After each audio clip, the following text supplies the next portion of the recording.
Uso kayo ang fake news, prank, ilad-ilad. Paspas kaayo ang magbuhat niini karon mga kaigsunan, ug maunay dakong problema, no?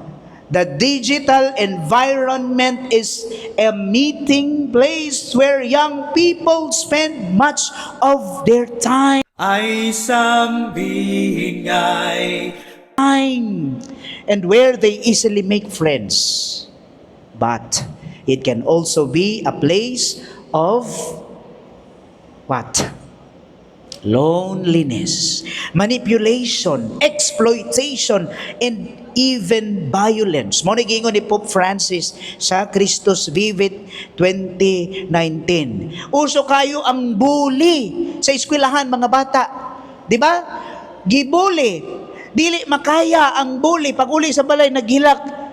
Pila ka oras asa padulong. Nangita og taas-taas nga linya. Lisod kaayo, no? Nasad ninyo diri mga ginikanan. Tapulan na kaayo kay kun sayos buntag nagkuha dayog cellphone og nag-TikTok. Ang uban mga Divine Mercy devotees. Ang uban mga marites. Chika-chika kanunay. Nalisod kaayo na mga kaigsuonan. Ha? Mao nay problema na to. Kay kung naay internet, maproblema ang kadaghanan. They became lazy. Mga tapulan, kasi mga tapulan dere. Nga buotan gyud, praise the Lord ninyo. Mga buotan. No? Kay kung naay internet wala, usa ka panahon no, diadto ko sa usa ka hatag kog talk sa mga batanon high school. Gipangutanan ako, kamo mga batan-on tagpila gyud ka oras ang inyuhang panahon nga mo spend og time sa internet. Ang uban na siyak ka. Kamong mga ginikanan na kay balo mo. Naay uban mo ingon 12 hours a day. Okay pa na? No way. Asa naman ang pag-ampo? Wala. Musimba ka usa ka oras lang. Pero kung mag-internet ka sa balay, tuas kwarto abi nimo nag-busy sa unsang importante, nagtanan, gibuhat tanan sa internet, nonsense things. That's the big problem nowadays.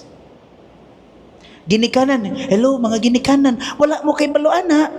Or maybe kay bal mo suguon ninyo inyong anak. Dong! Panghugas usag plato sa tubag. Kay balugyot mo. Lisod. Nawala. Lord, give me patience and give it to me now. Nangayo kag patience. Gusto ka karon po rin ihatag? Maunay gusto na to. Wala na ang divine mercy. Unsaon naman nato nini social media, lisod kaayo mga kaigsuonan.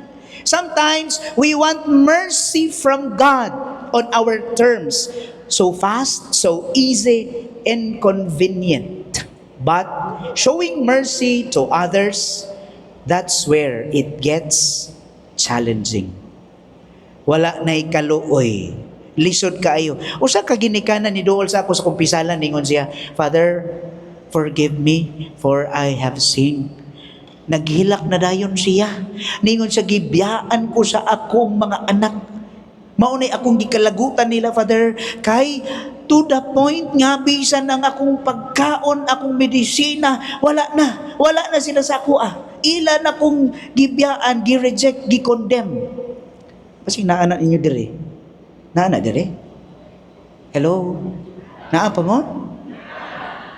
Lisod kaayo. Unsaon man na way kaluoy. Tungod kay ang mga tao, mga bata, walay focus. Pero dili lang, take note ha, dili lang mga ginikanan.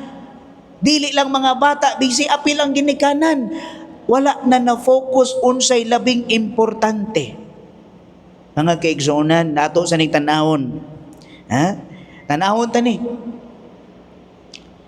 Please watch this short video clip.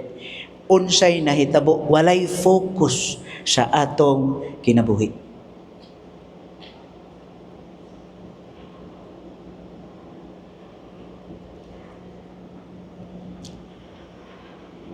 Uy, hindi mo play.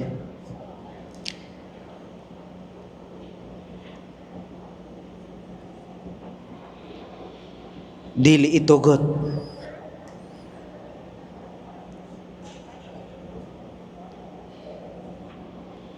Okay, next. Sige, sa sunod na lang tayo ng slide. What is divine mercy then? Yes, kay balo na mo ano sa divine mercy. No? Ang Diyos nung kaluoy sa Diyos. Ba't naa pa ba na ron sa internet? Naa pa ba na ron sa social media? Unsa may naang makuha nato ni ini karon. Today, let's see how divine mercy is not just a prayer, it's a revolution of the heart. It is a lifestyle for all families should be. Lifestyle for parishes. Kung asa kang napita, and yes, in our noisy, messy, online world, lisod kaayo mga kaigsuonan. So what is divine mercy? It is like a Wi-Fi. It is invisible and connects us to the source. But you still have to turn it on. Kung saan man na. Kung sige kag simba, pero ang imong focus wala sa misa. Magagad lang kag pari. Kasagaran na ba mangita, mamili? Kisa mamili pari diri be? Nangutan na ko ni sa uban, unsa nga pari inyong ganahan? Kaya mangutan na taglaro diri be? Mangutan unsa kanang pari nga? Buutan. Unsa man ang buutan para ninyo? Dili stricto.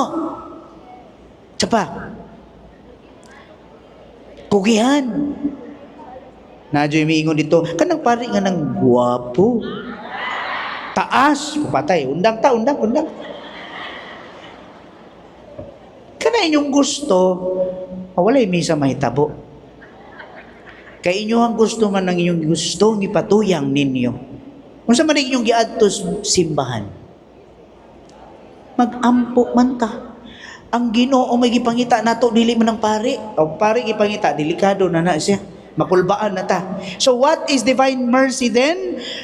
In Catholic theology, divine mercy is God's loving compassion extended to the humanity, particularly through the forgiveness of sins and the offer of salvation. Kabalo na ta ana, mayo kay mo ana. The divine mercy devotion is seen as a message of hope for a world that can feel full of despair and brokenness.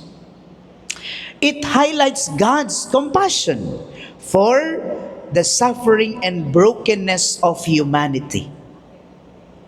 God's limitless love for humanity offers hope for forgiveness for sinners, calls for trust in Jesus, and challenges believers to be instruments of mercy in the world.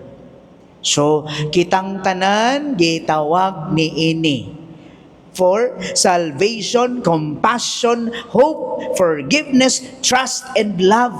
Pero unsay nahitabo karon sa patong palibot, sa internet, digital world, unsay nahitabo sulod sa balay, mangaon, magdungan, dili na.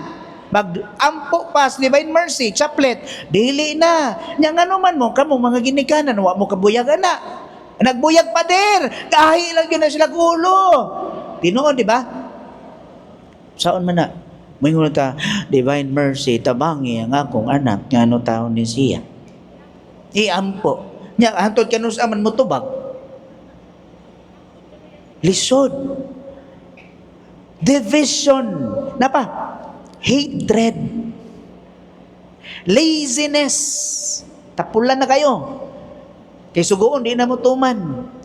Kung sa'yo gusto karon sa social media, pleasure, happy, then isolation. Problema kayo na mga kaigsonan, muna itanawon na to.